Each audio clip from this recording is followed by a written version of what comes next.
कोविड-19 की वजह से अंतर्राष्ट्रीय दबाव टालने में जुटा चीन अब भारत के साथ अपने सीमा विवाद को लेकर माइंड गेम खेलने में जुट गया है। लद्दाख की गलवान घाटी में भारत के नियंत्रण वाले इलाके में अपने सैनिकों को भेजने के बाद चीन ने समूचे क्षेत्र पर अपना दावा पेश कर दिया है।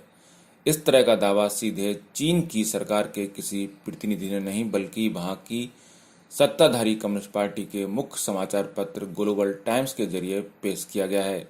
ग्लोबल टाइम्स में प्रकाशित आलेख को वहां की सत्ताधारी पार्टी व सरकार के विचार के तौर पर ही दुनिया में लिया जाता है। अक्सर चीन अपनी कूटनीतिक विचारधारा को दुनिया के सामने रखने के लिए इस मीडिया का इस्तेमाल करता है। उधर अमेरिका और भारत समेत कई देशों से तनाव के बीच चीन के राष्ट्रपति शी जिनपिंग ने अपनी सेना को युद्ध की तैयारी करने के निर्देश दिए हैं। वहीं प्रधानमंत्री नरेंद्र मोदी ने भी तीनों सेना प्रमुखों के साथ सीमा पर बढ़ते तनाव को लेकर बैठक की है।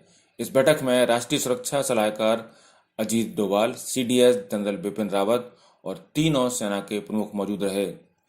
मंगलवार को सेंट्रल मिलिट्री कमीशन की बैठक में जिनपिंग ने कहा कि पीपुल्स लिबरेशन आर्मी के सैनिकों के प्रशिक्षण को व्यापक रूप से बढ़ाया जाए और सेना को युद्ध के लिए तैयार किया जाए। आपको बता दें कि कोरोना वायरस महामारी के कारण चीन का अमेरिका और ऑस्ट्रेलिया के साथ भी चुनाव तरम पर है। शी ने सेना को आदेश दिया है कि वह सबसे खराब स्थिति की कल्पना करे, उसके बारे में सोचे और युद्ध के लिए अपनी तैयारियों और प्रशिक्षण को बढ़ाए।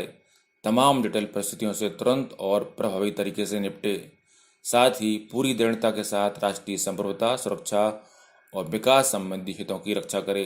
चीन के राष्ट्रपति ने अपने भाषण में अमेरिका के साथ बढ़ते तनाव का भी जिक्र किया। इसके अलावा उन्होंने ताइवान के नेताओं के साथ बातचीत और डिप्लोमेसी बढ़ाने को भी जोर दिया। उन्होंने कहा कि जरूरत पड़ने पर ताइवान के खिलाफ बल प्रयोग भी किया जाएगा। हांगकांग को लेकर जिनपिंग ने कहा कि नए कानून से लोकतंत्र समर्थक आंदोलनकारियों पर नकेल कसी जाएगी। नेशनल पीपुल्स कांग्रेस के वार्षिक सत्र के मौके पर पीपुल्स लिबरेशन आर्मी और पीपुल्स आर्म्ड पुलिस के प्रतिनिधिमंडल के साथ बैठक में जिनपिंग ने कहा कि कोरोना के खिलाफ लड़ाई में चीन के प्रदर्शन ने सैन्य सुधारों की आवश्यकता को दिखाया है। देश के सशस्त्र बलों को महामारी के बावजूद प्रशिक्षण के नए तरीकों का पता लगना चाहिए।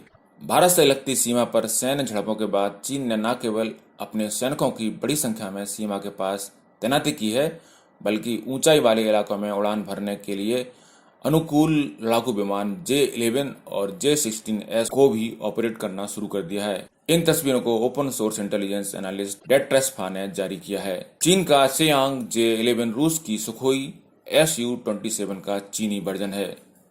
फाइटर प्लेन एयर सुपीरियर होने के साथ साथ दूर तक हमला करने में सक्षम है। इसमें 2 इंजन लगे होते हैं, जिससे जेट को ज्यादा पावर मिलती है।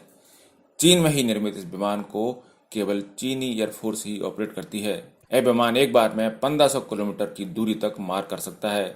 उधर भारत भी चीन की PLA के सैनिकों की गतिविधि और किलेबंदी पर 4-5 विवादित साइट्स पर पैनी नजर रख रहा है।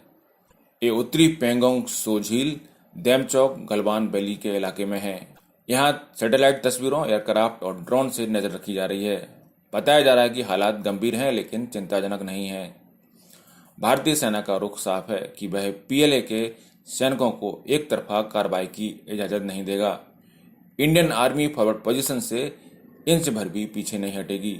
इसके साथ ही प्रोटोकॉल का भी ध्यान रखा जाएगा कि गैर जरूरी तरीके से PLA के सैनिकों को उकसाया न जाए। भारत ने लेह स्थित 3 इन्फेंट्री डिवीजन को ऑपरेशन अलर्ट एरिया में भेज दिया है। वहीं दूसरे इलाके के यूनिट्स को उनसे रिप्लेस किया जाएगा।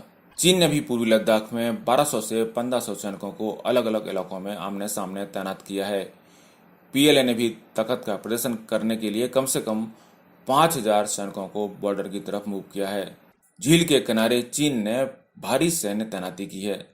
सैटेलाइट तस्वीरों से पता चलता है कि चीन बड़ी तादाद में भारी सैन्य वाहनों को पेंगोंग सो झील के पास जमा कर रहा है और तेजी से बंकरों का निर्माण कर रहा है।